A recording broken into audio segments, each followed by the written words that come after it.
ബഹുമാനപ്പെട്ട അഭിവന്ദ്യ തിരുമേനി ഗിൽ തിരുമേനിയെ ഒരിക്കലും മറക്കുവാൻ സാധ്യമല്ല. അദ്ദേഹത്തെ ഒരിക്കലും വിസ്മരിക്കുവാൻ എനിക്ക് സാധ്യമല്ല. പ്രിയപ്പെട്ടവർ, അദ്ദേഹത്തിന്റെ പ്രവർത്തനങ്ങളും അദ്ദേഹത്തിന്റെ ആ ഒരു കഠിനമായ ത്യാഗവും തന്നെയാണ് ഇന്ന് നമ്മൾ കാണുന്ന ഈ യുവജന പ്രസ്ഥാനം എന്ന് പറയുന്നത്. ആദ്യമായി ഏഷ്യയിലെ തന്നെ ഏറ്റവും ആദ്യത്തെ ക്രൈസ്തവ യുവജന സംഘടനയാണ് CSI മധ്യ കേരള മഹായിടവകയുടെ യുവജന പ്രസ്ഥാനം എന്ന് പറയുന്നത്. പിന്നീട് യുവജനത്തിന്റെ നാടുവഴികളിലേക്ക് അതിന്റെ ചരിത്രം പറഞ്ഞുകൊണ്ട് ഞാൻ ഈ പ്രസംഗ ശുശ്രൂഷയിലേക്ക് പ്രവേശിപ്പാൻ ആഗ്രഹിക്കുകയാണ്. യുവജനത്തെ കുറിച്ച് CSI സഭയുടെ യുവജനത്തെ കുറിച്ച് വീണ്ടും പറയുകയാണെങ്കിൽ 1916 തിരുവിതാംകൂർ കൊച്ചി മിഷണറി സംഘടനയുടെ ശതാബ്ദി വാർഷിക സമയത്ത് മിഷണറിമാർ എല്ലാവരും ഒരുമിച്ച് കൂടി. എന്നിട്ട് യുവാക്കളുടെ കഴിവുകൾ ഇന്നത്തെ സമൂഹത്തിന് ആവശ്യമുണ്ടെന്ന് മനസ്സിലാക്കി അവർ ഒരു സംഘടന ആരംഭിക്കുകയാണ്. പിന്നീട് 1942 അത് യൂത്ത് ലീഗായി രൂപം കൊണ്ടു. പിന്നീട് പ്രാർത്ഥനയുടെയും സഫലമായ യുവജനങ്ങളുടെ പ്രവർത്തനത്തിന്റെയും ഭാഗമായി 1947 ഇന്ത്യക്ക് സ്വാതന്ത്ര്യം കിട്ടിയ ആ വർഷം ഈ യൂത്ത് ലീഗിന്റെ ജനറൽ സെക്രട്ടറിയായി ജോൺ രാമകൃഷ്ണൻ പിള്ള സ്ഥാനമേൽക്കുകയും 1958 യുവാക്കൾ മാത്രം ഉണ്ടായിരുന്ന യൂത്ത് ലീഗിൽ യുവതികളുടെയും ആവശ്യം മനസ്സിലാക്കി ജോൺ രാമകൃഷ്ണ പിള്ള എന്ന ദൈവദാസൻ യുവതികളെ കൂടി ആ സംഘടനയിൽ ചേർക്കുകയാണ്. അങ്ങനെ ത്യാഗത്തിന്റെയും ഒരുപാട് മിഷണറിമാരുടെ പ്രാർത്ഥനയുടെയും ഫലമായി 1978 യൂത്ത് മൂവ്മെന്റ് എന്ന് CSI സഭ ഈ യൂത്ത് ലീഗിനെ പേര് മാറ്റി. അങ്ങനെ പ്രിയപ്പെട്ടവരെ, ഈ നാൾവഴികളിൽ ഇന്ന് CSI സഭയുടെ എല്ലാ സഭകളിലേക്കും യൂത്തിന്റെ കഴിവ് പകർന്നുകൊണ്ടിരിക്കുകയാണ്. ഞാൻ ഇന്ന് ഈ വേദിയിൽ പ്രസംഗിക്കുമ്പോൾ തന്നെ ഇന്ന് ഒരുപാട് സഭകളിൽ നമ്മുടെ പാലക്കാട് ഏരിയയിലുള്ള എല്ലാ സഭകളിലും ഓരോ ദേവദാസന്മാരും ഇന്ന് പ്രസംഗിക്കുകയാണ്. പ്രിയപ്പെട്ടവരെ, യൂത്തിന്റെ കഴിവാണ് മിഷണറിമാർ ലക്ഷ്യം വെച്ചതെങ്കിൽ കാലങ്ങൾക്ക് ഇപ്പോഴും ആ ലക്ഷ്യം ഉപകാരം കണ്ടു എന്ന് തന്നെ ദൈവത്തിൽ എനിക്ക് പറയാൻ സാധിക്കും. പ്രിയപ്പെട്ടവരെ, എന്തിനേയും ഒരു അടിസ്ഥാനം ആവശ്യമാണ്. പരിശുദ്ധാത്മാവ് അതിന് നമ്മെ സഹായിക്കും എന്നതിന്റെ ഉത്തമ ഉദാഹരണമാണ് ഇന്ന് ഈ നിലയിൽ കാണുന്ന CSI സഭയുടെ യൂത്ത് മൂവ്മെന്റ് എന്ന് പറയുന്നത്. പ്രിയപ്പെട്ടവരെ, അതുകൊണ്ട് തന്നെ ഈ യൂത്ത് എന്ന് പറയുന്നത് മിഷണറിമാരുടെ ഏറ്റവും വലിയ ത്യാഗമാണ്, മിഷണറിമാരുടെ പ്രാർത്ഥനയാണ്. ഇതിനൊരു പവിത്രതയുണ്ട്. സമൂഹത്തിന് അല്ലെങ്കിൽ നമ്മുടെ ദേശത്തിലെ ഓരോ വ്യക്തിക്കും ഈ യൂത്തിനെ ഉപകാരപ്പെടും. അതുകൊണ്ട് ഇന്ന് ഈ പ്രസംഗിക്കാൻ നിൽക്കുമ്പോൾ അതിന്റെ ചരിത്രങ്ങളൊക്കെ വായിച്ചപ്പോൾ എനിക്ക് ഒരുപാട് അഭിമാനമുണ്ട്.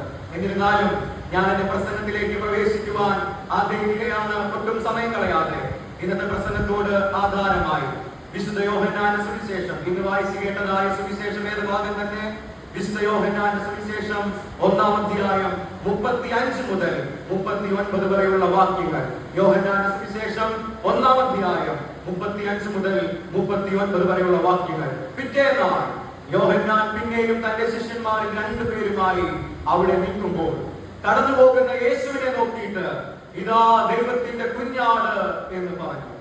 അവൻ പറഞ്ഞ് ആ 2 ശിഷ്യന്മാർ കേട്ട് യേശുവിനെ അനുഗമിച്ചു.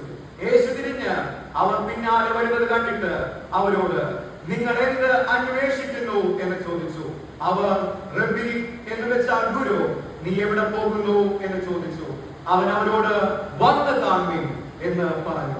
അങ്ങനെ അവൻ വസിക്കുന്ന ഇടം അവർ കണ്ടു. അന്ന് അവനോട് കൂടെ പാർത്തു. അപ്പോൾ ഏകദേശം 10-ാം മണി നേരമായിരുന്നു. ഇതാണ് ഇന്നത്തെ പ്രസംഗത്തോട് ആധാരമായി സഭ നൽകിയിരിക്കുന്ന സുവിശേഷ വേദഭാഗം. ഇന്ന് സഭ നൽകിയിരിക്കുന്ന ഈ യുവജന ഞായറാഴ്ച സഭ നൽകിയിരിക്കുന്ന വിഷയം യുവജനങ്ങൾ ദൈവത്താലുള്ള പ്രവർത്തനങ്ങൾ എന്ന വിഷയമാണ്. ഈ വിഷയത്തോട് ആധാരമായി ഈ വേദഭാഗത്തിൽ നിന്ന് ഞാൻ പ്രസംഗിക്കുവാൻ ദൈവത്തിൽ ശരണപ്പെടുകയാണ്. പ്രിയപ്പെട്ടവരെ, ഈ വേദഭാഗത്തിലെ സംഭവം പറഞ്ഞു കഴിഞ്ഞാൽ, ഒരു ദിവസം യോഹന്നാൻ സ്നാപകനും ശിഷ്യന്മാരും കൂടി ഒരു സ്ഥലത്ത് നിൽക്കുമ്പോൾ കർത്താവ് കടന്നു പോവുകയാണ്. ആ സമയത്ത് യോഹന്നാൻ സ്നാപകൻ തന്റെ ശിഷ്യന്മാരോട് പറഞ്ഞു, ഇതാ ദൈവത്തിന്റെ കുഞ്ഞാട് കടന്നു പോകുന്നു. ഇങ്ങനെ യോഹന്നാൻ സ്നാപകൻ പറഞ്ഞപ്പോൾ തന്നെ ആ യോഹന്നാൻ സ്നാപകന്റെ 2 ശിഷ്യന്മാരും കർത്താവിനെ അനുഗമിക്കുകയാണ്. ഈ 2 ശിഷ്യന്മാരും കർത്താവിനെ അനുഗമിക്കുന്നത് കണ്ടപ്പോൾ കർത്താവ് അവരോട് തിരിഞ്ഞു ചോദിച്ചു, നിങ്ങൾ എന്താണ് അന്വേഷിക്കുന്നത്? നിങ്ങൾ എന്തിനാണ് എന്റെ പിന്നാലെ വരുന്നത്? അപ്പോൾ അവർ പറഞ്ഞു, റബ്ബി, ഗുരു, ഞങ്ങൾക്ക് നീ വസിക്കുന്ന ഇടം കാണാം. അപ്പോൾ കർത്താവ് പറയുകയാണ്, വന്ന് കാണുമേ, വന്ന് കാണുമേ, ഞാൻ വസിക്കുന്ന ഇടം നിങ്ങൾ വന്ന് കാണുമേ. പ്രിയപ്പെട്ടവരെ, അങ്ങനെ കർത്താവിനോട് കൂടെ അവർ ചെന്ന് കർത്താവിന്റെ ഭവനത്തിൽ അവർ വസിച്ചു. ഏകദേശം 10 മണി നേരമായിരുന്നു. പ്രിയപ്പെട്ടവർ, ഇതാണ് ഈ സന്ദർഭം എന്ന് പറയുന്നത്. പക്ഷേ ഈ പ്രസംഗത്തിൽ എന്നെ ഏറെ ചിന്തിപ്പിച്ച ഭാഗം ഇത് തന്നെയാണ്. യേശു തിരിഞ്ഞ് അവർ പിന്നാലെ വരുന്നത് കണ്ടിട്ട് അവരോട് നിങ്ങൾ എന്തന്വേഷിക്കുന്നു എന്ന് ചോദിച്ചു. പ്രിയപ്പെട്ട എന്നെ കേൾക്കുന്ന യുവജനങ്ങളെ, പ്രിയ സഭാജനങ്ങളെ, ഇന്ന് എനിക്ക് ചോദിക്കാനുള്ളത് തന്നെയാണ്, നിങ്ങൾ എന്തന്വേഷിക്കുന്നു? നിങ്ങൾ എന്തന്വേഷിക്കുന്നു? കർത്താവ് കാലങ്ങൾക്കപ്പുറം യോഹന്നാൻ സ്നാപകന്റെ 2 ശിഷ്യന്മാരോട് ചോദിച്ചു, നിങ്ങൾ എന്തിനാണ് എന്റെ പിന്നാലെ വരുന്നത്? നിങ്ങൾ എന്താണ് അന്വേഷിക്കുന്നത്? അതേ ചോദ്യം ആ ശിഷ്യന്മാരിൽ മാത്രം തീരുന്നില്ല. കേവലം 2025 വർഷങ്ങൾക്ക് ശേഷം ഈ വചനം കേൾക്കുന്ന എന്നോട് നിങ്ങളോട് കർത്താവ് ചോദിക്കുകയാണ്, നിങ്ങൾ യഥാർത്ഥമായി എന്താണ് അന്വേഷിക്കുന്നത്? ഇവിടെ ഈ അന്വേഷണം എന്ന വാക്കിന് എനിക്ക് 2ആയി തരംതിരിക്കാൻ സാധിക്കും. അന്വേഷണം എന്ന വാക്കിന് 2ആയി തരംതിരിക്കാൻ സാധിക്കും. ഒന്ന്, നമ്മൾ അന്വേഷിക്കുന്ന കാര്യങ്ങൾ. 2, നമ്മൾ അന്വേഷിക്കുവാൻ ദൈവം ആഗ്രഹിക്കുന്ന കാര്യങ്ങൾ. അന്വേഷണം എന്ന വാക്കിന് 2ആയി തരംതിരിക്കുന്നു. ഒന്ന്, നമ്മൾ അന്വേഷിക്കുന്ന കാര്യങ്ങൾ. 2, നമ്മൾ അന്വേഷിക്കുവാൻ ദൈവം ആഗ്രഹിക്കുന്ന കാര്യങ്ങൾ. പ്രിയപ്പെട്ടവരെ, യഥാർത്ഥമായി മനസാക്ഷികളുടെ ഉള്ളിൽ നിന്ന് ആത്മാർത്ഥമായി ചോദിക്കട്ടെ, നമ്മൾ എന്താണ് അന്വേഷിക്കുന്നത്? നമ്മൾ പലപ്പോഴും അന്വേഷിക്കുന്നത് ഈ ലോകത്തിലെ ഉയർന്ന ജീവിതമാണ്, ഉയർന്ന വിദ്യാഭ്യാസമാണ്, ഉയർന്ന ജോലിയാണ്, ഉയർന്ന ജീവിത സാഹചര്യങ്ങളാണ്, പ്രേമമാണ്, ലഹരിയാണ്, സമ്പാദ്യമാണ്. ഇതെല്ലാമാണ് നമ്മളെല്ലാവരും ആഗ്രഹിക്കുന്നതും അന്വേഷിക്കുന്നതുമെല്ലാം. ഇതെല്ലാമാണ് കർത്താവ് ഇന്ന് ഈ സുപ്രഭാതത്തിൽ നമ്മളോട് മനസാക്ഷികളിൽ നിന്ന് ചോദിച്ചാൽ നമുക്ക് എല്ലാവർക്കും പറയാനുള്ളത് ഈ പറഞ്ഞ അർത്ഥമിട്ട കാര്യങ്ങൾ എന്തെങ്കിലുമൊക്കെ ആയിരിക്കും. പക്ഷേ ഈ അന്വേഷണം എന്ന വാക്കിന് പ്രിയപ്പെട്ടവരെ കർത്താവ് പറയുകയാണ്, നിങ്ങൾ അന്വേഷിക്കുവാൻ, ഇന്നെന്നെ കേൾക്കുന്ന ഓരോ സഭാജനങ്ങളും അന്വേഷിക്കുവാൻ ദൈവം ആഗ്രഹിക്കുന്ന ചില കാര്യങ്ങളുണ്ട്. നമ്മൾ അന്വേഷിക്കുന്ന കാര്യമാണ് ലോകത്തിന്റെ ഉയർന്ന ജീവിതവും ലോകത്തിന്റെ ജഡിക മോഹങ്ങളെല്ലാം.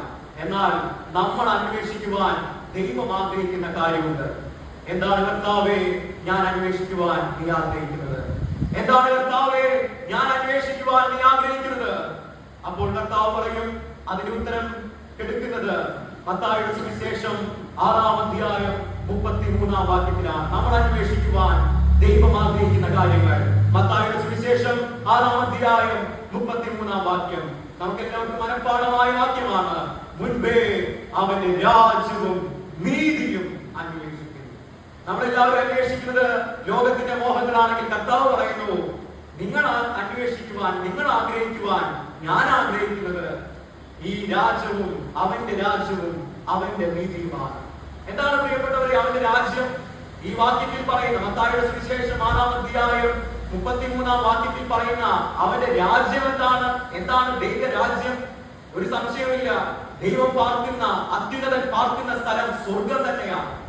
എന്നാൽ സ്വർഗം എന്ന വാക്ക് കേൾക്കുമ്പോ എന്റെയും നിങ്ങളുടെയും മനസ്സിലേക്കൊക്കെ വരുന്നത് വെളിച്ചം കൊണ്ട് മൂടിയ ഒരു സ്ഥലമാണ്. മാലാഖമാരെല്ലാവരും വട്ടമിട്ട് പറന്ന് പാട്ടുകൾ പാടുന്ന ഒരു സ്ഥലം, വലിയ സിംഹാസനത്തിൽ കിരീടധാരിയായി കർത്താവിരിക്കുന്ന സ്ഥലം. ഇതെല്ലാമാണ് സ്വർഗം എന്ന് പറയുമ്പോ നമ്മുടെ മനസ്സിലേക്ക് വരുന്നത്. പിന്നീട് വെളിപാട് പുസ്തകമൊക്കെ ബൈബിളൊക്കെ പഠിച്ച ആളുകളാണെങ്കിൽ സ്വർഗം എന്ന വാക്ക് കേൾക്കുമ്പോ സ്വർഗത്തിലെ 7 പൊൻനിലവിളക്കുകളുണ്ട്.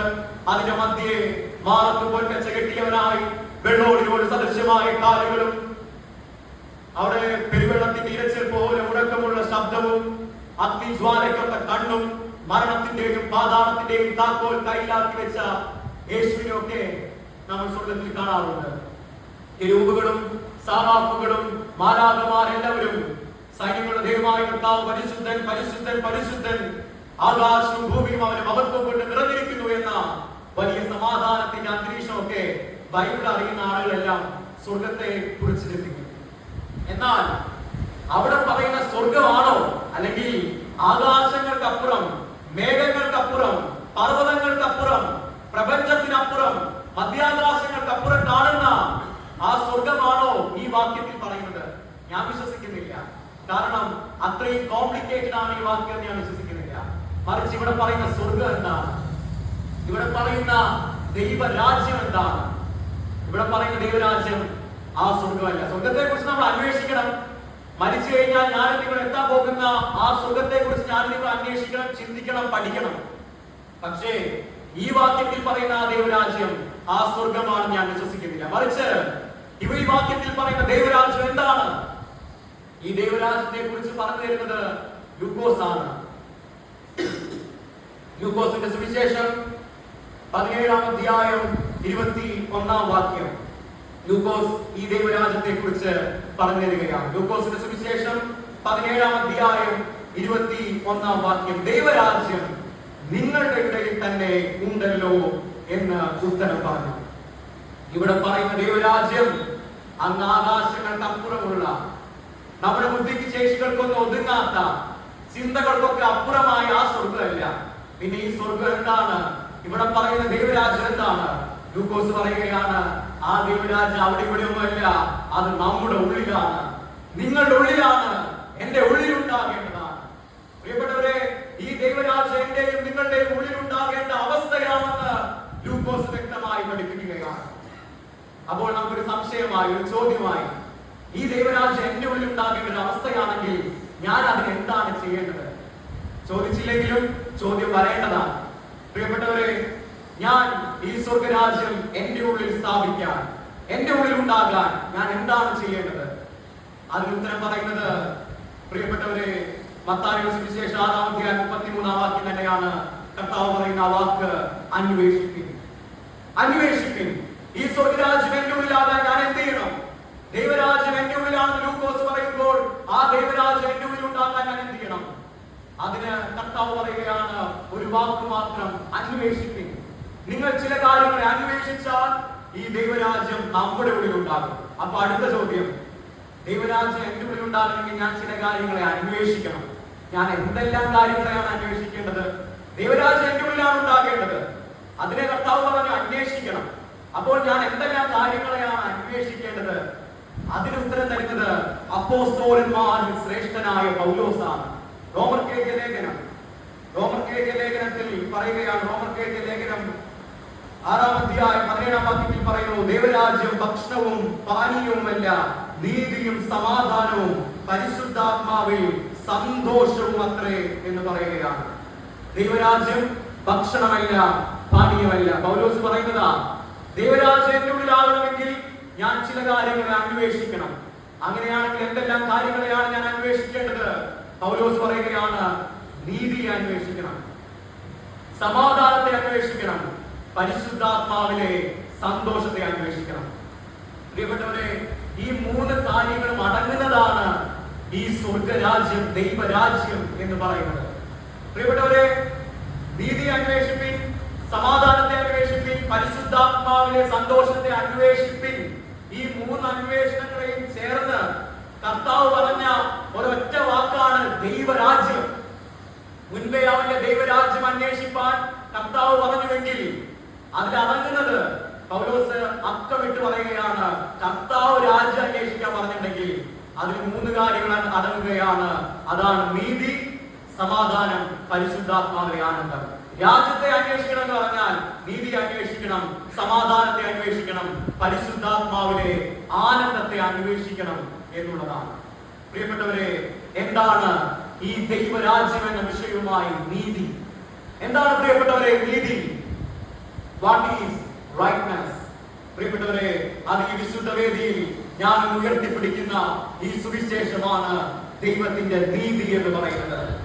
കഴിഞ്ഞ 2025 വർഷങ്ങളായി പല യുക്തിവാദികളെയും ദൈവവിശ്വാസത്തിലേക്ക് നയിച്ച, ഇരുട്ടിലായ മക്കളെ വെളിച്ചത്തിലേക്ക് നയിച്ച, പല രോഗികളെയും ശാന്തിയിലേക്ക് നയിച്ച, പല നിരാശയുടെ പടുകുഴിയിൽ കിടക്കുന്നവരെയും അനുഗ്രഹത്തിലേക്ക് നയിച്ച ഈ ജീവന്റെ സുവിശേഷമാണ് ഇവിടെ പറയുന്ന നീതി. അതുകൊണ്ട് റോമർക്കെഴുതിയ ലേഖനം 1-ാം അധ്യായം 16 മുതൽ 17 വരെയുള്ള വാക്യങ്ങളിൽ പൗലോസ് പറഞ്ഞത്, സുവിശേഷത്തെ കുറിച്ച് എനിക്ക് ലജ്ജയില്ല. വിശ്വസിക്കുന്ന ഏവരും, ആദ്യം യഹൂദനും പിന്നെ യവനനും, നമ്മുടെ രക്ഷയ്ക്കായി ദൈവശക്തിയാകുന്നല്ലോ. അതിൽ ദൈവത്തിന്റെ നീതി വെളിപ്പെടുന്നു. അതിൽ ദൈവത്തിന്റെ നീതി വെളിപ്പെടുന്നു. ഏതിൽ? ഈ വിശുദ്ധ വേദപുസ്തകത്തിൽ. പ്രിയപ്പെട്ടവരെ, സ്വർഗരാജ്യം നമ്മുടെ ഉള്ളിൽ ഉണ്ടാകണമെങ്കിൽ ആദ്യം ഇതിനെ അന്വേഷിക്കണം. ഇതിനുള്ളിലുള്ള സുവിശേഷത്തെ അന്വേഷിക്കണം, ഇതിനുള്ളിലുള്ള കർത്താവിനെ അന്വേഷിക്കണം, ഇതിൽ പറയുന്ന ഓരോ പ്രധാനപ്പെട്ട കാര്യങ്ങളെയും അന്വേഷിക്കണം, ഇത് പഠിക്കണം, ഇത് അന്വേഷിക്കണം. നമ്മൾ പലപ്പോഴും പറയുന്ന കാര്യമുണ്ട്, എനിക്ക് ഈ സുവിശേഷം അറിയില്ല, എനിക്ക് ഈ ബൈബിൾ അറിയില്ല, എനിക്ക് ഈ ബൈബിളിനകത്തുള്ള കർത്താവിനെ അറിയില്ല, ഈ ബൈബിൾ പ്രസംഗിക്കുമ്പോ എനിക്ക് പ്രസംഗിക്കുന്ന ആൾ എന്താണ് പറയുന്നത് പോലും എന്ന് എനിക്ക് അറിയില്ല. പ്രിയപ്പെട്ടവരെ, അറിയില്ലെന്ന് പറയരുത്, മറിച്ച് ഈ നീതിയായ സുവിശേഷത്തെ അന്വേഷിക്കുവാൻ ദൈവം ദാനമായി തന്നതാണ് ഈ ജീവിതം. ഇന്ന് യുവജനങ്ങളോട് എനിക്ക് പറയാനുള്ളത്, ഈ യുവജന ഞായറാഴ്ച ഈ ദൈവനീതിയെ അന്വേഷിക്കണം എന്നുള്ളതാണ്. അതുകൊണ്ടാണ് പൗലോസ് പറയുന്നത്, ഈ സുവിശേഷത്തെ കുറിച്ച് എനിക്ക് ലജ്ജയില്ല, കാരണം ഇതിൽ ദൈവത്തിന്റെ നീതി, യേശുക്രിസ്തു എന്ന നീതി വെളിപ്പെടുന്നു. അതുകൊണ്ട് ഈ സുവിശേഷമാണ് നീതി, ഈ സുവിശേഷത്തെ അന്വേഷിക്കണം. രണ്ടാമതായി സമാധാനമാണ്. ദൈവരാജ്യം നമ്മളിലാവണമെങ്കിൽ ആദ്യം നീതി അന്വേഷിക്കണം. എന്താണ് ആ നീതി? അത് വിശുദ്ധ വേദപുസ്തകമാണ്. രണ്ട്, സമാധാനം. എന്താണ് പ്രിയപ്പെട്ടവരെ സമാധാനം? സമാധാനത്തിന് ഒരുപാട് തലങ്ങളുണ്ട്. ദുഃഖത്തിലാകുമ്പോ, നിരാശയിലാകുമ്പോ യേശുക്രിസ്തുവിനുള്ള അമിതമായ ബന്ധം അത് നമുക്ക് സമാധാനത്തെ കൊണ്ടുവരുന്നു. അതുകൊണ്ടാണ് ദേഹരഹിതനായപ്പോ, ഇയ്യോബ് പറയുന്ന ദേഹത്തിൽ വേദന വന്നപ്പോൾ, വ്രണങ്ങൾ കൂടിയപ്പോ, പ്രതിസന്ധി വന്നപ്പോ ഇയ്യോബ് പറഞ്ഞു, പ്രിയപ്പെട്ടവരെ, ഇയ്യോബ് ഇങ്ങനെയാ പറഞ്ഞത്, എന്നെ അവൻ കൊന്നാലും ഞാൻ അവനെ കാത്തിരിക്കും. കാരാഗ്രഹത്തിന്റെ വിഷമങ്ങൾക്കുള്ളിൽ നിന്ന് പൗലോസ് വിളിച്ചു പറഞ്ഞു, സന്തോഷിപ്പിൻ, ക്രിസ്തുവിൽ സന്തോഷിപ്പിൻ, കാരണം ഇതിൽ സമാധാനം കണ്ടെത്തിയതുകൊണ്ടാണ്. അങ്ങനെ ദുഃഖങ്ങൾ ദൈവത്തോടുള്ള ബന്ധം നമുക്ക് സമാധാനത്തെ തരും. രണ്ട്, പ്രിയപ്പെട്ടവരെ, സമാധാനം എന്ന് പറയുന്നത് മറ്റൊരുവനെ ശത്രുവല്ലാതെ കാണാതിരിക്കുക എന്നുള്ളതാണ്, മറ്റുള്ളവനെ പകയ്ക്കാതിരിക്കുക എന്നുള്ളതാണ്, എപ്പോഴും സമാധാനം ആചരിക്കുക എന്നുള്ളതാണ്.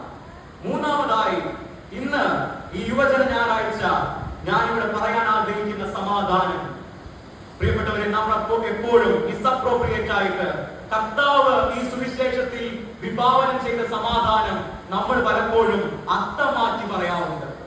കർത്താവ് എന്താണ് ഈ സമാധാനത്തെ ഈ സുവിശേഷത്തിൽ വിഭാവനം ചെയ്തത്? അത് നമ്മൾ പലപ്പോഴും അതിന്റെ അർത്ഥത്തെ മാറ്റിക്കളയാറുണ്ട്. ഇത് സമാധാനം എന്ന വാക്കും മൗനം എന്ന വാക്കിലേക്ക് കൺവേർട്ട് ചെയ്യുന്ന ഈ ലോകത്തിലാണ് ഞാൻ നിങ്ങൾ ജീവിക്കുന്നത്. പ്രിയപ്പെട്ടവരെ, എന്താണ് കർത്താവ് ഈ സുവിശേഷത്തിൽ വിഭാവനം ചെയ്ത സമാധാനം?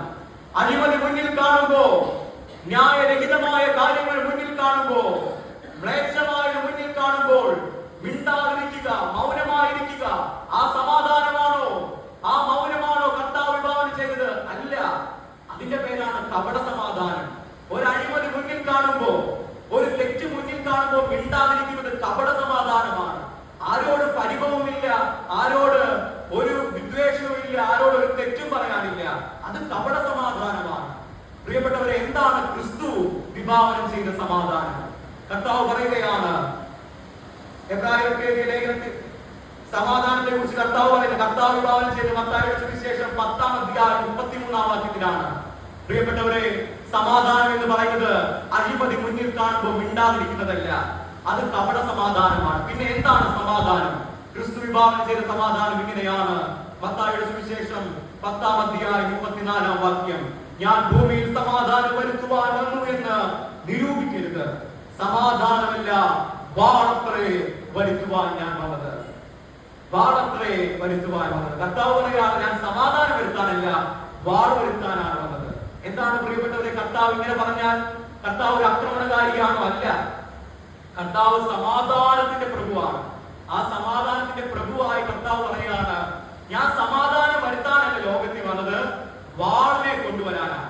പ്രിയപ്പെട്ടവരെ, ന്യായരഹിതമായ കാര്യങ്ങൾ മുന്നിൽ കാണുമ്പോ മിണ്ടാതിരിക്കുന്നത് കപട സമാധാനമാണ്. മറിച്ച് കർത്താവ് ഈ ലോകത്തിൽ വന്നത് ന്യായത്തിന്റെ ഒപ്പം നിൽക്കാനാണ്. പ്രിയപ്പെട്ടവരെ, ന്യായരഹിതമായ കാര്യങ്ങൾ നമ്മുടെ മുന്നിൽ നടക്കുമ്പോ അത് ന്യായമല്ലെന്ന് വിളിച്ചു പറയണം. പ്രിയപ്പെട്ടവരെ, തെറ്റ് മുന്നിൽ കാണുമ്പോൾ മിണ്ടാതിരിക്കാതെ, അത് കപട സമാധാനമാണ്. മറിച്ച് തെറ്റ് മുന്നിൽ കാണുമ്പോ അത് തെറ്റാണെന്ന് വിളിച്ചു പറയണം. സത്യം വന്നാലും ഛേദം വരാത്ത സമാധാനം. പ്രിയപ്പെട്ടവരെ, അതാണ് സമാധാനം എന്ന് പറയുന്നത്, സത്യത്തോടൊപ്പം നിൽക്കുന്ന സമാധാനം. കർത്താവ് പറഞ്ഞില്ലേ, ഞാൻ വാളാണ് ഈ ലോകത്തിൽ കൊണ്ടുവന്നത്. എന്താണ് ഈ വാൾ? അതേ പ്രിയപ്പെട്ടവരെ, തിന്മയെ തകർക്കുന്ന നന്മയുടെ വാളാണത്. അവിടെ സമാധാനമുണ്ട്. അഴിമതിയെ തകർക്കുന്ന വിശുദ്ധിയുടെ വാളാണത്. അതിൽ സമാധാനമുണ്ട്. പ്രിയപ്പെട്ടവരെ, പാപത്തെ തകർക്കുന്ന ഏറ്റവും വിശുദ്ധമായ വാളാണത്.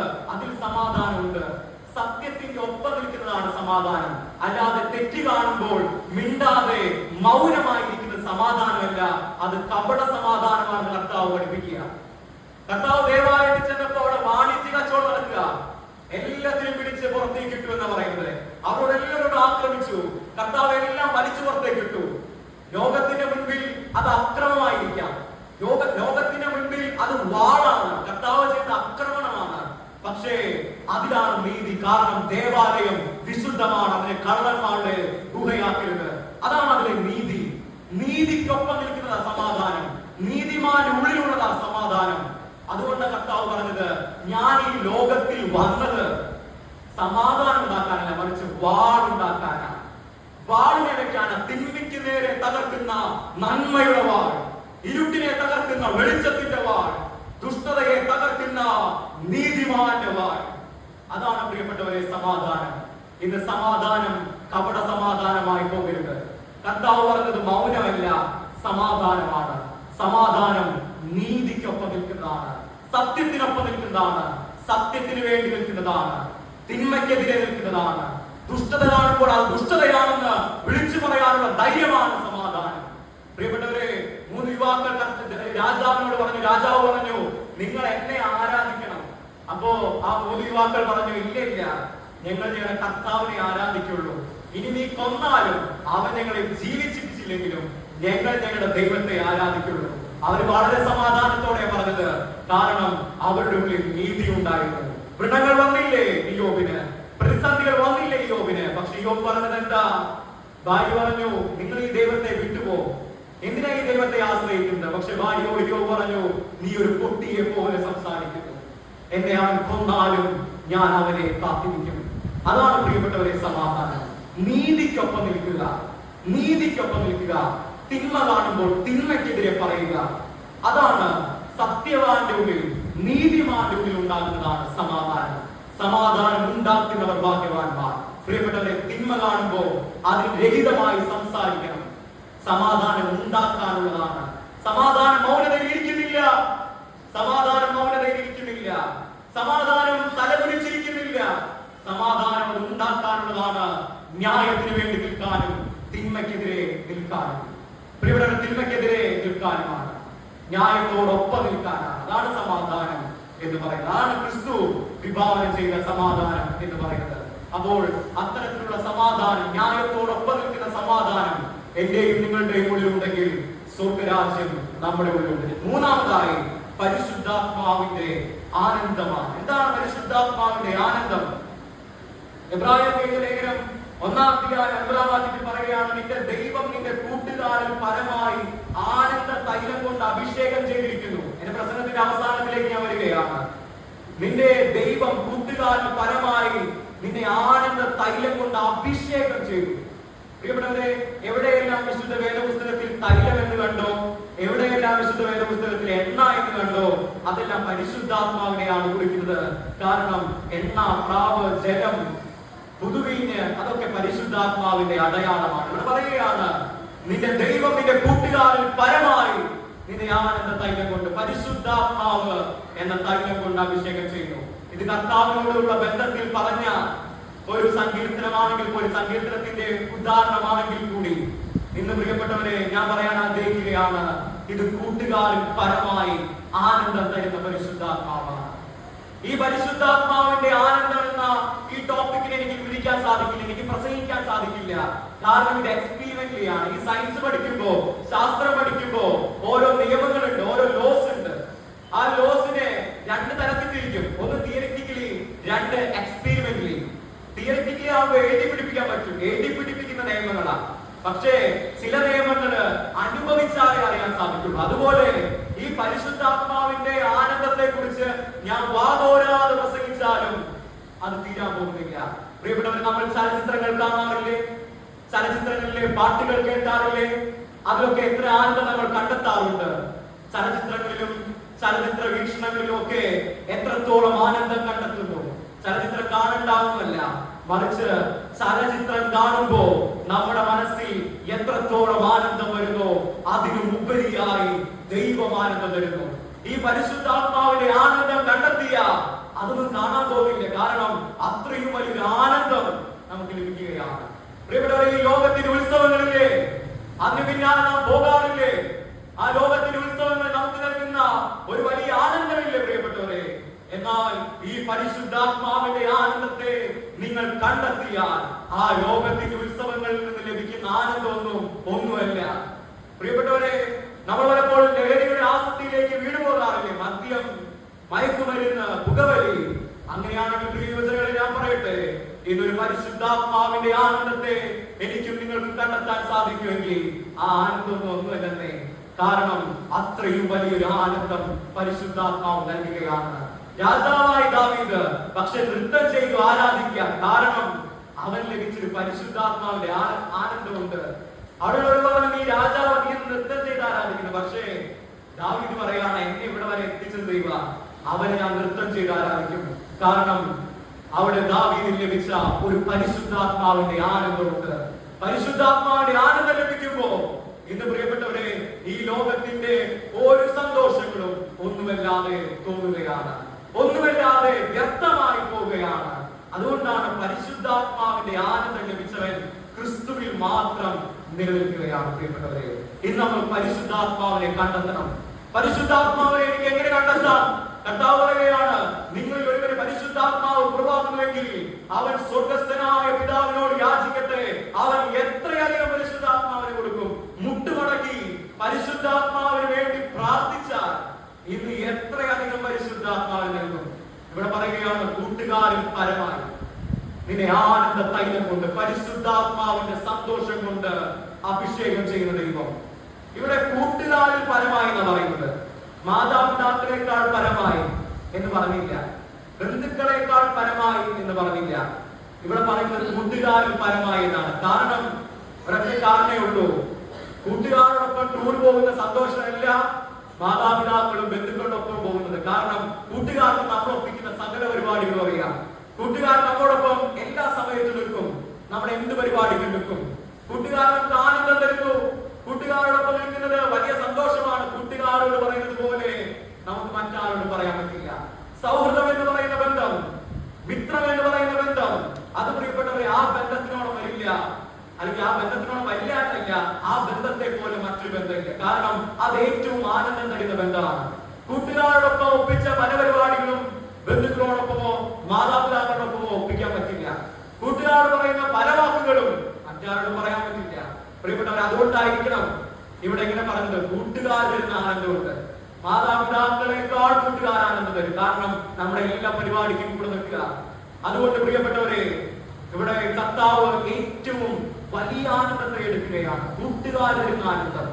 ഇന്ന് പ്രിയപ്പെട്ടവരെ, ദുഷിച്ച കൂട്ടുകാർ ഒരുപാടുണ്ട്. ഇന്ന് യുവജനങ്ങളെ ലഹരികളിലേക്ക് മയക്കുന്ന, മറ്റ് ദുഷിച്ച ലഹരികളിലേക്ക് കൊണ്ടുപോകുന്ന സൗഹൃദങ്ങൾ, അവിടെയും ആനന്ദം ലഭിക്കുന്നുണ്ട്. ഇന്ന് പല യുവത്വങ്ങളും നശിച്ചു പോയതിന്റെ കാരണം ഇപ്രകാരമുള്ള ദുഷിച്ച കൂട്ടുകാരാണ്.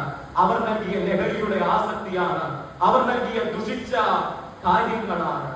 അതിലെല്ലാം സന്തോഷം കണ്ടെത്തി ഓരോ യുവത്വങ്ങളും നശിച്ചു പോയിട്ടുണ്ട്.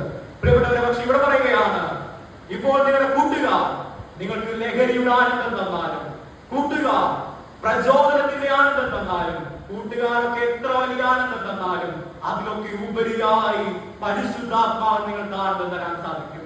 ഇത് നിങ്ങൾ എത്ര മടങ്ങ് ആരെയെല്ലാം സ്നേഹിക്കുന്നുണ്ടോ അവരിൽ നിന്ന് ലഭിക്കുന്ന സന്തോഷത്തെക്കാൾ പരിശുദ്ധാത്മാവ് നമുക്ക് ആനന്ദം തരും. ആ ആനന്ദം ലഭിച്ചവന് ഈ ലോകം വ്യക്തമായി തോന്നും. ആ ആനന്ദം പൗലോസ് ലഭിച്ചു. അതുകൊണ്ടാണ് പൗലോസ് പറഞ്ഞത്, ജീവിക്കണമെങ്കിൽ ക്രിസ്തു, മരിക്കണമെങ്കിൽ ലാഭം. കാരണം അവിടെ പൗലോസ് മനസ്സിലാക്കിയത് പരിശുദ്ധാത്മാവിന്റെ ആനന്ദമാണ്. ആ ആനന്ദത്തിന് പകരം വെക്കാൻ മറ്റൊരു ആനന്ദമില്ല, മറ്റൊരു പ്രവൃത്തിയില്ല. പ്രിയപ്പെട്ടവരെ, പരിശുദ്ധാത്മാവിനെ യാചിച്ച് പരിശുദ്ധാത്മാവിന്റെ ആനന്ദം കണ്ടെത്തണം. 3 കാര്യങ്ങളാണ് ദൈവരാജ്യം എന്ന ബന്ധത്തിൽ പറഞ്ഞത്.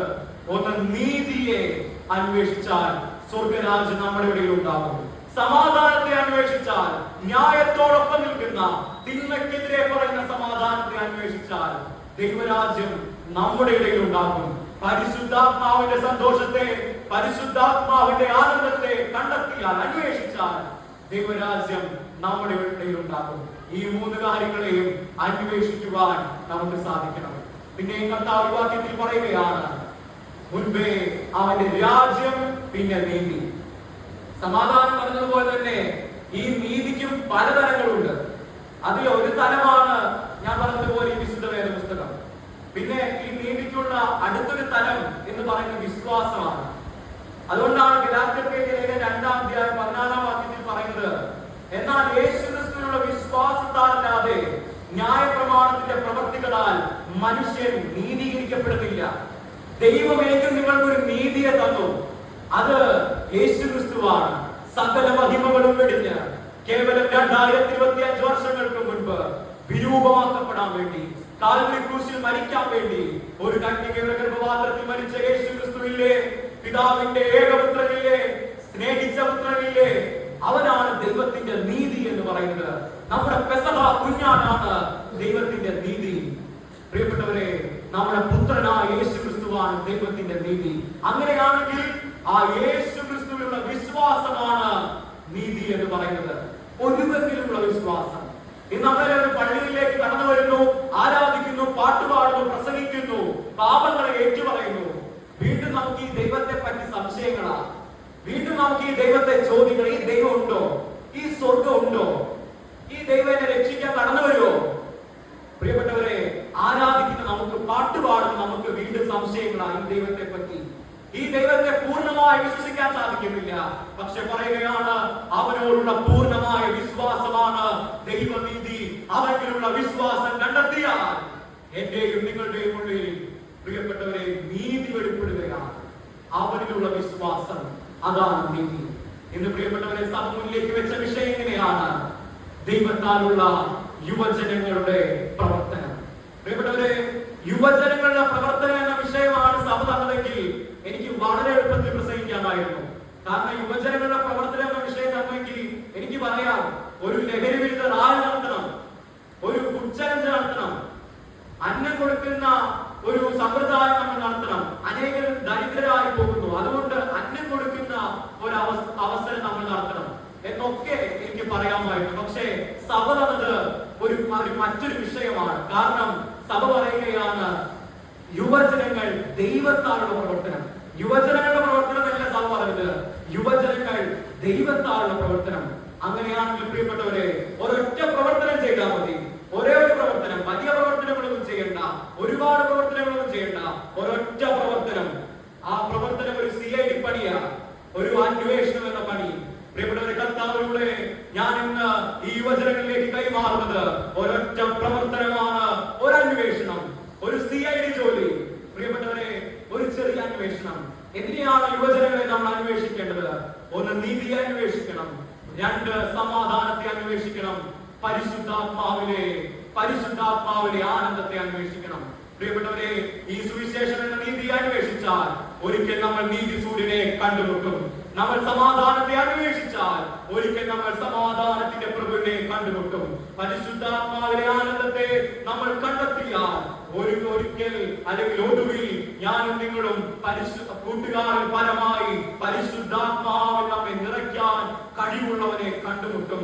നീതിയെ അന്വേഷിച്ചാൽ, പ്രിയപ്പെട്ടവരെ, വിശ്വാസം എന്ന നീതി അന്വേഷിച്ചാൽ നമ്മൾ വിശ്വാസത്തിന്റെ നായകനും പൂർത്തി വരുത്തുന്നവരുമായ യേശുവിനെ കണ്ടുമുട്ടും.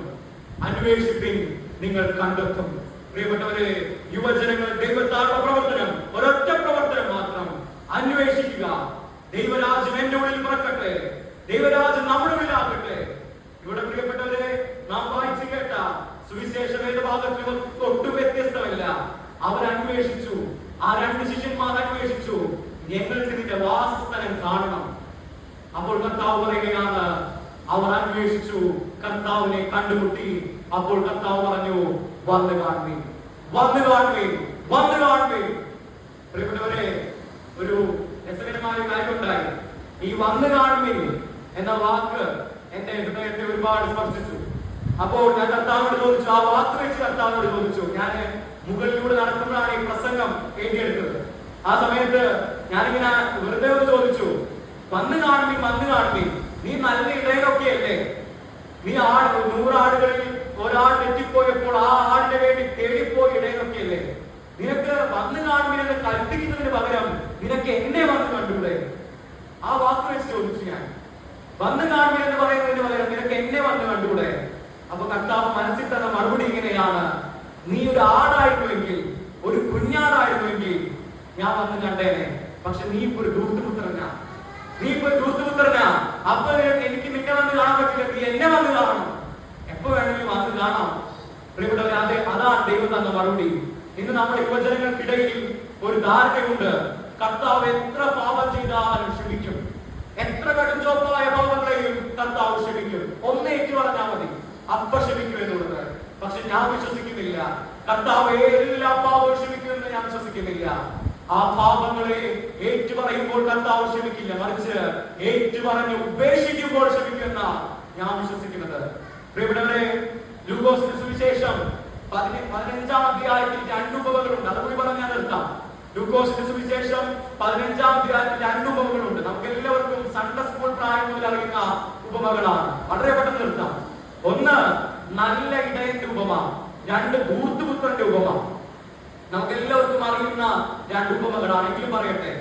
ലൂക്കോസിന്റെ സുവിശേഷം 15-ാം അധ്യായം 11 മുതൽ 13 വരെയുള്ള വാക്യങ്ങളിൽ നല്ല ഇടയന്റെ ഉപമ കാണുകയാണ്. പിന്നെ അവൻ പറഞ്ഞു: ഒരു മനുഷ്യന് 2 പുത്രന്മാർ ഉണ്ടായിരുന്നു.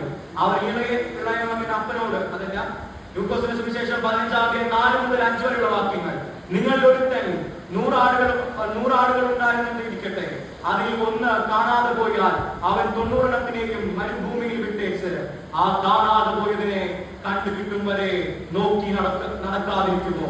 കണ്ടുകിട്ടിയാൽ സന്തോഷിച്ച് ചുമലിലെടുത്ത് വീട്ടിൽ വന്ന് സ്നേഹിതന്മാരെയും അയൽക്കാരെയും വിളിച്ചുകൂട്ടി എന്ന് പറയുകയാണ്. പ്രിയപ്പെട്ടവരെ, ഒരു നല്ല ഇടയൻ ഉപമ. 100 ആടുകൾ ഉണ്ടായിരുന്ന നല്ലൊരു ഇടയൻ. അത് 99 എണ്ണം അവനോടൊപ്പം. പക്ഷെ ഒരാൾ തെറ്റിപ്പോയി, ഒരാള് അവനെ കാണാതെ പോയി. ആ ഒരാൾ നടന്നു പോവുകയാണ്, ഇടയനെ കാണാതെ. കൂട്ടം തെറ്റി ആട് നടന്നു പോവുകയാണ്. ആ ആടിനെ തേടി ഇടയൻ കടന്നുപോയി. എന്നാൽ 15-ാം അധ്യായത്തിൽ തന്നെ 11 മുതലുള്ള വാക്യങ്ങളിൽ നാം കാണുന്നത് ധൂർത്തുപുത്രന്റെ ഉപമയാണ്. പിന്നെയും അവൻ പറഞ്ഞു: ഒരു മനുഷ്യൻ 2 പുത്രന്മാർ ഉണ്ടായിരുന്നു. അവരിൽ ഇളയവൻ അപ്പനോട്, അപ്പന്റെ വസ്തുവിൽ എനിക്ക് വരേണ്ടതിന് പങ്കു തരണം എന്ന് പറഞ്ഞു. അവൻ അവർക്ക് മുതലായി പങ്കിട്ട് കൊടുത്തു. ഏറെ നാൾ കഴിയും മുൻപേ ഇളയ മകൻ സകലവും സ്വരൂപിച്ച് ദൂരദേശത്തേക്ക് യാത്രയായി. എന്നിട്ട് അവൻ ദൂർത്തടിച്ചു. പക്ഷേ ഈ നല്ല ഇടയൻ 100 ആടുകളിൽ ഒരാൾ തെറ്റിപ്പോയപ്പോ ആ ആടിന്റെ പിന്നാലെ പോയി. കാണാതെ പോയ ആടിന്റെ പിന്നാലെ പോയി. പക്ഷേ സ്വന്തം അപ്പൻ ദൂർത്തുപുത്രനായ ഒരു മകൻ ദൂരദേശത്തേക്ക് സകലതും സ്വരൂപിച്ചു പോകുമ്പോ, സകലതും വിട്ടെറിഞ്ഞ് അപ്പന്റെ സ്നേഹം അറിഞ്ഞിട്ടും സ്വന്തം മതം പോകുമ്പോ അപ്പൻ കൂടെ പോയില്ല. നമ്മുടെ കർത്താവ് നമ്മോടൊപ്പം വരുന്ന നല്ല ഇടയനല്ലേ? പക്ഷെ അങ്ങനെയാണെങ്കിൽ ലൂക്കോസിന്റെ സുവിശേഷം 15-ാം അധ്യായത്തിൽ 2 ഉപമ കാണുകയാണ്. ഒന്ന് നല്ല ഇടയന്റെ ഉപമ, 2 ധൂർത്തുപുത്രന്റെ ഉപമ. അതിൽ നല്ല ഇടയൻ ഒരു ആടിനോടൊപ്പം, നല്ല ഇടയനും ധൂർത്തുപുത്രന്റെ അപ്പനെല്ലാം യേശുവിനെയാണ് കാണിക്കുന്നത്. അങ്ങനെയാണെങ്കിൽ നല്ല ഇടയൻ 100 ആടുകളിൽ ഒരാൾ തെറ്റിപ്പോയപ്പോ ഒപ്പം പോയി. അങ്ങനെയാണെങ്കിൽ ധൂർത്തുപുത്രൻ തെറ്റിപ്പോകുമ്പോഴും ആ അപ്പൻ കൂടെ പോകണ്ടേ? പക്ഷെ പോയില്ല. അപ്പൻ കാത്തിരുന്നു എന്നാണ് പറയുന്നത്. പ്രിയപ്പെട്ടവർ, അതിന്റെ കാരണം എന്താ? അതാണ് കർത്താവ് വന്നു കാണുവിൻ എന്ന ആ ചോദ്യത്തിൽ നിന്ന് എനിക്ക് തന്ന വലിയൊരു ചിന്ത എന്ന് പറയുന്നത്. പ്രിയപ്പെട്ടവരെ, വന്നു കാണുവിൻ. ഇവിടെ ആ ആടുണ്ടല്ലോ, തെറ്റിപ്പോയതാ, കാണാതെ പോയതാ, അറിയാതെ പോയതാ. ഇന്ന് അറിയാതെ പാപം ചെയ്ത കർത്താവ് ക്ഷമിക്കും.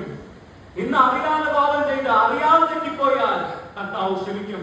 പക്ഷെ ധൂർത്തുപുത്രനെ പോലെ ഒരപ്പന്റെ സ്നേഹം അറിഞ്ഞിട്ടും, ഒരപ്പനെ നിങ്ങൾ അറിഞ്ഞിട്ടും, ഒരപ്പന്റെ സ്വത്തിനെ അറിഞ്ഞിട്ടും നിങ്ങൾ അവരിൽ നിന്ന് തെറ്റിപ്പോവുകയാണെങ്കിൽ ആ അപ്പൻ പിന്നാലെ വരുന്ന ഒരപ്പനല്ല. കർത്താവിനെ ഒരു മണ്ടനാക്കരുത്. പാപം എപ്പോഴും ചെയ്യുമ്പോ കർത്താവ് എപ്പോഴും ക്ഷമിക്കുമെന്ന് വിചാരിക്കരുത്. അതിന്റെ ഉത്തമ ഉദാഹരണമാണ് ധൂർത്തുപുത്രൻ എന്ന് പറയുന്നത്. ധൂർത്തുപുത്രൻ തെറ്റിപ്പോയപ്പോ അപ്പന്റെ സ്നേഹം അറിഞ്ഞിട്ടും, അപ്പന്റെ കനിവറിഞ്ഞിട്ടും ധൂർത്തുപുത്രൻ ധൂർത്തടിക്കാൻ, പാപം ചെയ്യാൻ അന്യദേശത്തേക്ക് തെറ്റിപ്പോയപ്പോ അപ്പൻ കൂടെ പോയില്ല. കാരണം അവൻ അറിഞ്ഞിട്ടാ പാപം ചെയ്തത്. അവൻ അറിഞ്ഞിട്ടാ പാപം ചെയ്തത്. അറിയാതെ പാപം ചെയ്താൽ കർത്താവ് ക്ഷമിക്കും. അറിഞ്ഞിട്ട് പാപം ചെയ്താൽ കർത്താവിന് കൂടെ വരാനൊന്നും പറ്റില്ല. അവൻ കാത്തിരിക്കും. എത്ര നാൾ വേണമെങ്കിലും കാത്തിരിക്കും. ഒരു ഇളയ മകന്റെ വരവ് കാത്ത് അവൻ കാത്തിരുന്നത് പോലെ നീ തെറ്റിപ്പോയ കർത്താവ് കാത്തിരിക്കും. പക്ഷേ പ്രിയപ്പെട്ടവരെ, അവൻ കൂടെ വരികയില്ല. ഇന്ന് പ്രിയപ്പെട്ടവരെ, നമ്മുടെ പ്രാർത്ഥനകളിൽ പാപത്തിന്റെ ഏറ്റുപറച്ചിൽ കൂടുതല. പക്ഷേ ഏറ്റുപറഞ്ഞ് ഉപേക്ഷിക്കുവാൻ നമുക്ക് സാധിക്കുന്നുണ്ടോ? ഒരു ദൂർത്തുപുത്രനാണോ നമ്മൾ കർത്താവുമായി എത്ര അകന്നു? പക്ഷെ പ്രിയപ്പെട്ടവരെ, കർത്താവ് അപ്പോഴും കാത്തിരിക്കുകയാണ്. നമ്മൾ ഒരുപാട് വിട്ടുകൂടിയിട്ടുണ്ടെന്ന് അറിയാം. പക്ഷെ ആ കർത്താവിനെ കൂടെ വിളിക്കുവാൻ നമുക്ക് സാധിക്കുന്നുണ്ടോ? കേവലം 2025 വർഷങ്ങൾക്ക് മുൻപ് പ്രിയപ്പെട്ടവരെ, കാൽവരി ക്രൂസിൽ നമുക്ക് ഓരോരുത്തർക്കും വേണ്ടി അവൻ യാഗമായി. അവരിൽ നിന്ന് നമ്മൾ ഒട്ടേറെ ഓടിയിട്ടുണ്ട്. പാപത്തിന് വേണ്ടി പാപത്തിന്റെ അന്യദേശത്തേക്ക് നമ്മൾ പോയിട്ടുണ്ട്. പക്ഷേ എന്റെയും നിങ്ങളെയും കാത്തിരുന്ന സ്നേഹം. അതുകൊണ്ട് ആ പാട്ടുകാരൻ പാടിയത്, ഇത്രമേൽ ഇത്രമേൽ എന്നെ സ്നേഹിച്ചുവോ, ഇത്രമേൽ ഇത്രമേൽ എന്നെ സ്നേഹിച്ചുവോ. ഇതെത്ര അതിശയമാണ് കർത്താവേ, ഇതെത്ര അഗോചരമാണ് കർത്താവേ.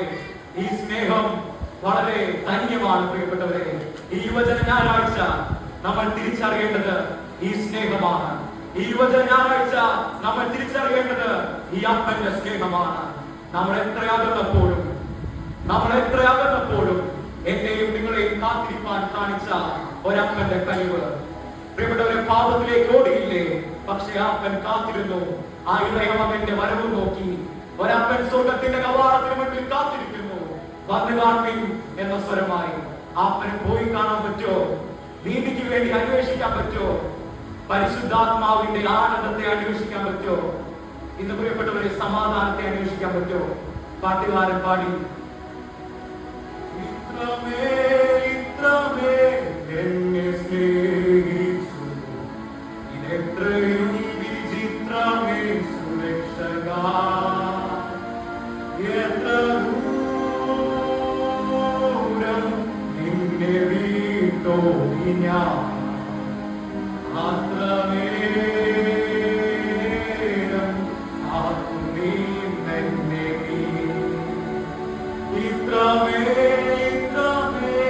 എന്നെ സ്നേഹിച്ചു, ഇതെത്രയും വിചിത്രമേ സുരക്ഷക,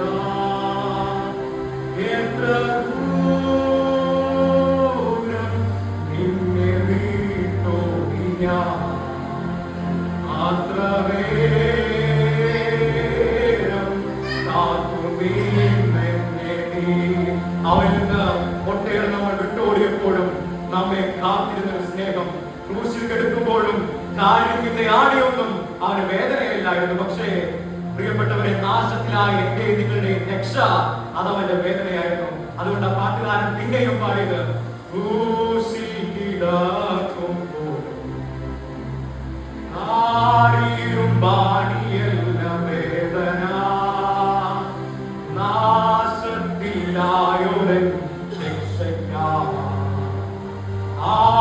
ആശിച്ചതല്ലയോ ആരോധനം, ക്രൂശിൽ കിടക്കുമ്പോൾ കാരിയും പാടിയല്ല വേദന, നാശത്തിലായൊരൻ ആശിച്ചതല്ലയോ ആരോധനം, ഇത്രമേൽ എന്നെ സ്നേഹിച്ചു, ഇതെത്രയും വിചിത്രമേ സുരക്ഷക, എത്ര ദൂരം നിന്നെ വിട്ടോ ഞാൻ, അത്രമേരം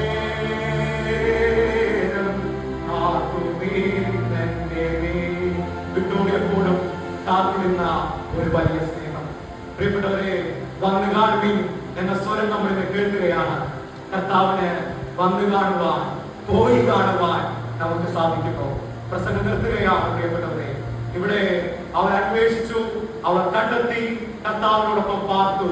അപ്പോൾ ആ ശിഷ്യന്മാരുടെ ഒരുവൻ എഴുതി വെക്കുകയാണ്, അപ്പോൾ 10-ാം മണി സമയമായിരുന്നു. 10-ാം മണി സമയമായിരുന്നു. എന്റെ പപ്പ പറയുന്നത് കേട്ടിട്ടുണ്ട്, 1996 ജൂൺ മാസം 23-ാം തീയതി ഞാൻ എന്റെ ദൈവത്തെ കണ്ടുമുട്ടി. ഞാൻ എന്റെ ദൈവത്തെ കണ്ടുമുട്ടി.